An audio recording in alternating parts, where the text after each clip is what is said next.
నూతన super luxury బస్సును ప్రారంభించిన ఉదయగిరి ఎమ్మెల్యే కాకర్ల సురేష్. ఈరోజు ఉదయగిరి బస్ డిపోలో జరిగిన కార్యక్రమానికి విచ్చేసిన ఎమ్మెల్యే కాకర్ల సురేష్ గారికి డిపో మేనేజర్ ఎం శ్రీనివాసరావు పుష్పగుచ్చం ఇచ్చి ఘనస్వాగతం పలికారు. ప్రత్యేక పూజల నిర్వహణాంతరం జెండా ఊపి బస్సును ప్రారంభించారు.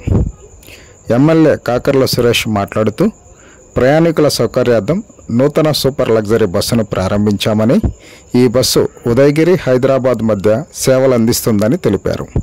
ఈ కార్యక్రమంలో అసిస్టెంట్ మేనేజర్ నాగభూషణం, డిపో సిబ్బంది, మాజీ జిల్లా పరిషత్ చైర్మన్, రాష్ట్ర కార్యనిర్వాహక కార్యదర్శి చంచలబాబు యాదవ్, మండల కన్వీనర్ బయ్యన్న, తెలుగుదేశం, జనసేన, బీజేపీ నాయకులు మరియు కార్యకర్తలు పాల్గొన్నారు.